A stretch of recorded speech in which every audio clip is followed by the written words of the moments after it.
What's up beautiful people, this is Khurram from iGetsWell and hope you all are having an amazing day. In today's video, I'm going to be unboxing the Sony A95K QD-OLED TV and it is in the 55-inch size.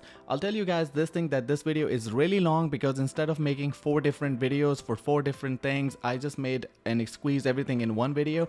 And also I have some demo in this video, so I'll put the timestamps in the description. So if you're not interested in unboxing and setting it up and all that, so you can skip through the different type of segments in the video. That's going to be in the description. I hope that deserves a like, so make sure to do that and subscribe to the channel. And thank you so much for making me reach 25,000 subscribers. Really appreciate that, guys. All right, now without any delay, let's just unbox this thing. Alright guys, so by the thumbnail of the video, you guys know that I paid $3,000 plus tax for this TV, which is $1,000 more than what I paid for the Samsung S95B, which is also the QD OLED, and it has the same panel from Samsung.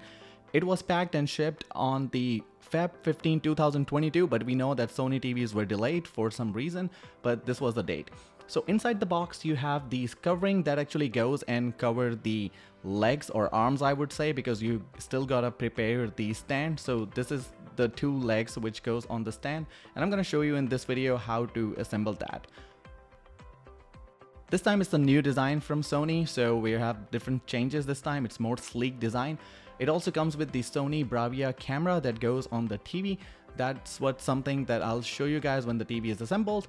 Also, we have some books to read, how to set up. Graphically, I really think that Sony should make a video so it's a lot easier, but in the drawings here, it's kind of hard to tell what's going on. Alright, so this year we have the redesigned remote control, which is actually the smaller version of what we had last year with the Sony A90J. It still looks sleek and stylish the way it looks premium, and that's what you expect when you're paying for the Master Series. And at the back we have the voice recognition microphone. We have the 2-prong 1.8 meter, because a lot of people ask me about the cable. This is detachable and it's 1.8 meter. So if you need longer, you can buy it. And these screws to assemble the TV. So let's get into that. We have the covers that is for the cable concealment, and I'll show you guys when the TV is set up. So now it's the time to lift up the TV, and I hope everything goes well. And actually everything went well because I'm doing this voiceover later on when I did everything. So no accidents happened, and TV was really heavy, sturdy, and TV weighs about 112 pounds, and half of that weight is just for the stand, and stand looks really sturdy. And don't try to take out any weights from this stand, because there's someone who will tell you on YouTube that you can make the TV lighter, you can make the stand lighter. Don't do that. There's a science behind it, and I'll show you guys why it is made super heavy. So the stand weighs about 50 pounds. That's like half of the weight of the TV. So total weight with the stand and the TV is 112 pounds. And we have to attach these arms to the TV. And what I'm gonna do is I'm gonna laying down TV flat facing the screen down, and then I'm gonna assemble these arms to the stand first, which is gonna be with these 4 screws that are provided for each arm. And that's easy step, but make sure that which direction you're doing it, because one goes to the back side of the TV, one goes at the front. I'm gonna do the back side of the TV stand, so the TV is just kind of like infinity screen, only display will be visible. So you can see I'm doing it like this. It's sitting on the box TV flat. I don't want it to, because you can see from the side, you have to actually lift it up. And that screw on the TV, you don't have to tighten it or do anything. There are 2 additional screws for each arm that you have to attach to the TV. And after that, everything is just set up and it's ready. And we're gonna look at what ports are there, and the HDMI overview and what's in the back.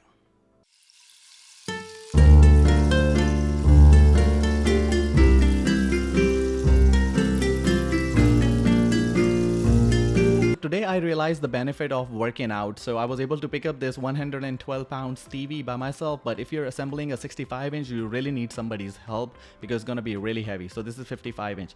Now, one thing I don't like about this TV is how it's leaning back. So you can see the wall, the line from the sensor that you can see on the wall in the back.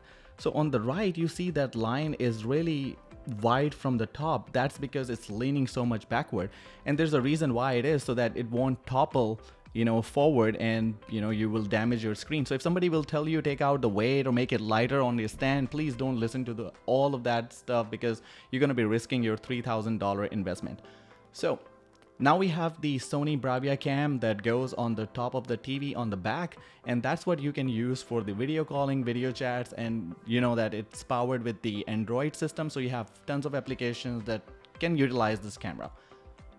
Alright guys, so at the back of the TV we have the two drivers on each side, left and right, which are responsible for giving you the mid-range and the low frequencies. I wouldn't really bet on the low frequencies a lot coming out of this TV, because the still TV cannot perform those low thunderous bass kind of frequencies. So the TV uses the actuators that are built into the TV, so that's why it feels like the sound coming out of the TV. Now let's look at the side of the TV. We have the center speaker outlet where you can connect it to the receiver and use TV as a center channel. Then we have the remote infrared blaster connection. We got the video in, which is the composite connection for the video, and we have the S center speaker in, which is for the soundbar. So if you want to connect the Sony ecosystem to the TV and use it as a center channel. Then we have a USB connection, HDMI, and a mic mute on off button, which is for the wireless handling for the TV. So you say, I don't want to say that word because it will wake your Google devices, but you get what I'm saying. Okay, so you will notice that on the side we have the one HDMI 2.1, which is not capable of doing the 4K 120 Hz VRR, and you have only HDMI 3 and 4 that can do 4K 120 Hz, and that's why they are labeled. Why I'm calling the HDMI 1 and 2 also the 4K HDMI 2.1, because now, as you know, the standard is retired for HDMI 2.0 and everything has become HDMI 2.1, but with the specification we have HDMI 3 and 4 that is only capable of doing the 4K 120 Hz VRR. So make sure to connect your Xbox and PlayStation there. Now you can see the connection that we made with the stand on the TV. Now we have some cable concealment stuff. So we're gonna snap those on. They're really without any screws. So you just snap them on and they're ready to go. Then this amazing thing that I like, and I really like this for the reason that sometimes you need a longer power cable, and we have it detachable. With LG TVs, we still have the attached cables, which is I hope will improve in the future, because some people want to change their cable because they need a lengthy cable. But I like the sleek finish and this design that Sony has for the back. It has the Bravia logo in that, pyramid shape, and the concealment is amazing, but there's a drawback for the slim concealment because you can't run your HDMIs through it practically. You need really slimmer HDMIs. The one I have from Zkit, thicker HDMIs, they literally don't work with this kind of the cable concealment cover. So you have to use the slim profile HDMI cables. They're available from Zkit. You can buy that. And now it's time to unwrap this beast.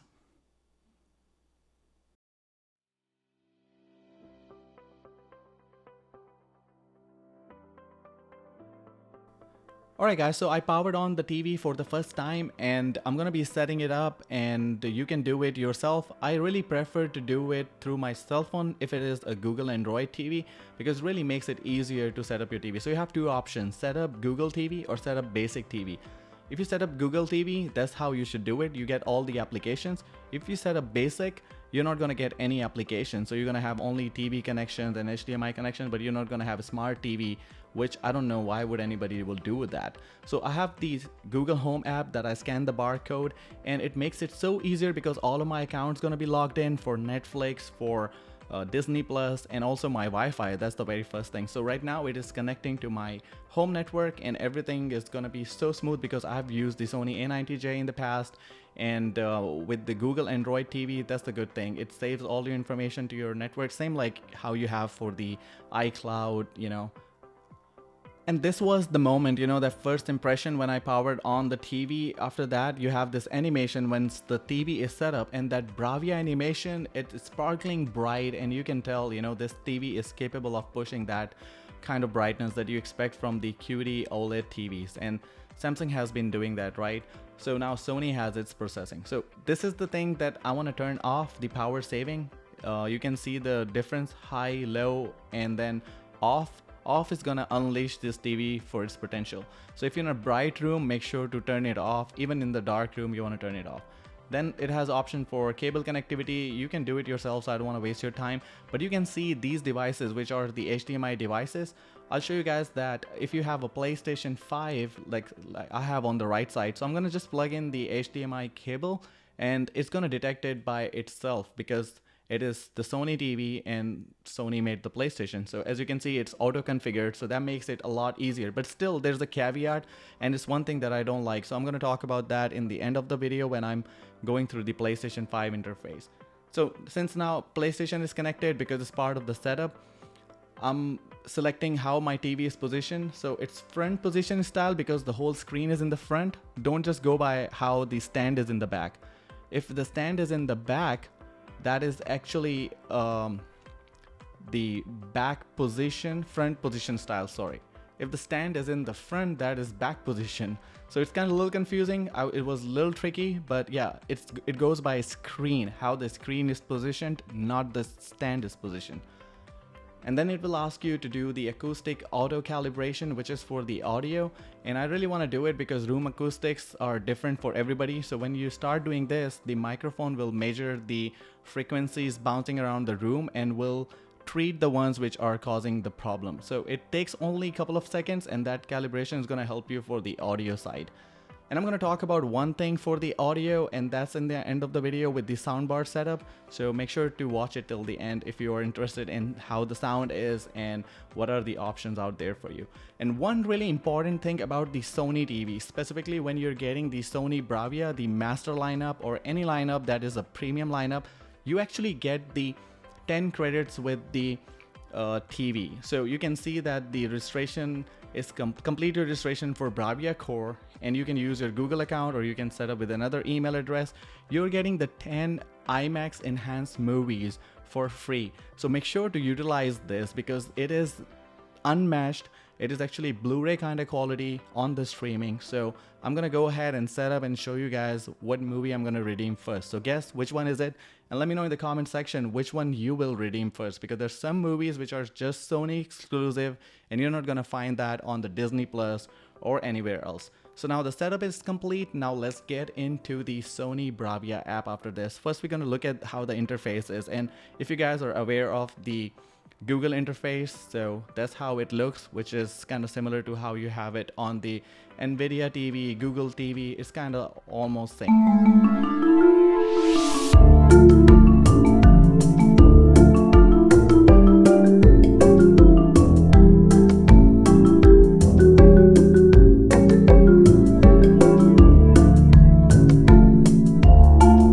User ID and make sure to enable the pure stream, and this is something that gives you the 80 megabits per second speed for the ultra HD quality picture, which is the IMAX enhanced and with the DTS audio track.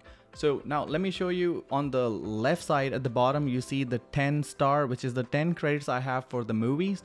So the very first one that I want to redeem is the No Way Home, the Spider-Man No Way Home, and I'm going to redeem that because that is the movie not available on the Disney Plus, and also on the Blu-ray it is not the full screen, which is the IMAX formatting. So I'm going to show you guys what collection out there, so you can see there's so much that you can stream for free and there's some that you have to redeem for credit. So I'm going to use my 1 credit and redeem this movie, which is in the IMAX. You can see IMAX DTS at the top, and it is done. So now I'm going to play it, give you guys a little demo because maybe it will be copyright strike.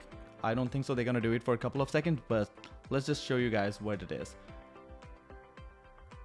And one thing that I've noticed when the Columbia picture lady that shows up on the screen with the torch in her hand, that thing is literally blinding. So I was not in crazy awe because I already have seen it on the S95B, but people will talk about color accuracy and so much stuff, but I'm just talking about specifically just the brightness. So it was literally really bright. And one thing I did here is I paused this scene right here because it's super bright, just to see if TV will kick in the ABL and try to, dim my screen. But as you can see that my screen stayed on for at least 30 seconds. I tried and it not dim my picture. So I still had that on pause and still it was bright enough. Usually if I'm on my LG TV with the WRGB panels, they actually dim the screen because you have been on the screen for 30 seconds. So maybe that's something that you can control in the anti-burn-in features, or you know, some sensitivity that you can do low high, so you can play with that logo static images. But here I'm in the IMAX enhanced picture mode. That's what you want to be in when you're watching the IMAX enhanced content, and you will notice the black bars are really thin at the top and at the bottom, and that's what you get with the IMAX enhanced.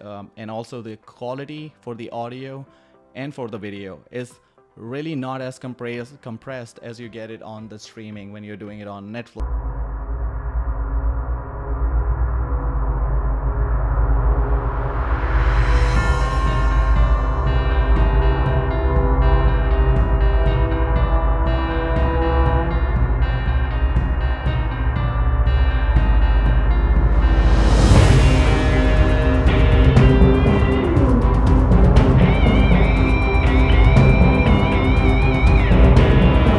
See at the top there is ambient light sensor on the remote control, and as soon as you turn off the lights you have the illuminated buttons on the remote control, which is really helpful. And if the remote control goes dark like this, you can just shake it because it has that proximity sensitivity to it too, so you can just shake it and you have that back again. And also you can use the same remote control with the PlayStation 5, and you can control it for media controls if you want to launch YouTube or other applications. Now let's talk about what I don't like about the TV, and I already discussed when I showed you guys assemble the TV that how it is tilting back, and it's kind of literally weird. And second thing is about the soundbar. You cannot place any soundbar in front of the TV on the top, especially when you have the Dolby Atmos enabled soundbars, which actually have the speakers, the up-firing speakers, because you don't want to slide. Now people will say you can slide it in a shelf, but the thing is there are speakers on top which will bounce the sound off the shelf. So you have to be careful. If you really want a soundbar, then you'll have to do maybe like TV mounting, and below that you can have the soundbar. Now, one thing that is annoying is about the screen and video, and it is not something that I'm saying there are issues, permanent issues, they can be fixed. So you go to the PlayStation 5 settings when it's auto configured, and you go to the the video output screen, you will see that the VRR is actually not supported. And for that thing is you have to go to the settings, because there are a couple of things that you have to do before you get the VRR on. So if you do the automatic, it's not gonna kick in, even though it is the PS5 official TV, because it's PS5 from Sony and the TV is from Sony.